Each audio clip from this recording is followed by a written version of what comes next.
There was very limited access here today for Chinese Vice President Xi Jinping's visit. Now, it took place about a couple of blocks from here. We're standing in downtown Muscatine. It was at a personal residence that the Vice President stayed at many years ago, back in 1985. And as we found today, the lessons learned all those years ago are still being passed on today.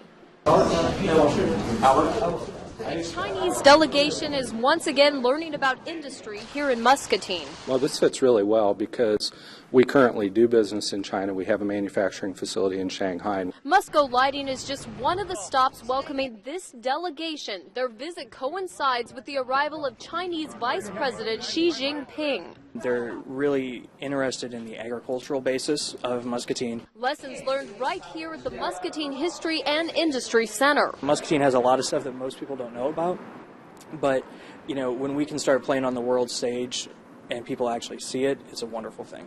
A visit similar to the one Xi Jinping made back in 1985. He was also with a Chinese delegation learning about American agriculture. There's been a lot of smiling, a lot of laughing. Those in the Chinese delegation were not the only ones welcoming Chinese Vice President Xi Jinping today. Here in this storefront, there is a welcome sign for a former visitor and a future leader. And one couple even drove 70 miles from Fairfield in support of the visit. We come here, we want to see our Vice President. This is like our family member from home. Wei Shengshu and Wei Shente say they feel the vice presidential visit brings promise for the future. We really feel that it will really increase the relationship between Iowa and China and USA and China.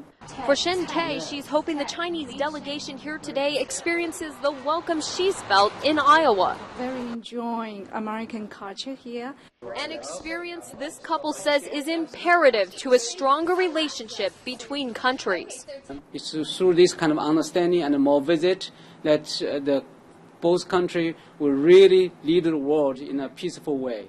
Now, I spoke with the assistant principal at Muscatine High School, and he tells me they teach Chinese there and that the teacher and some of the students were honored to be included in the visit today. In Muscatine, Sadie Hughes, Fox News at 9.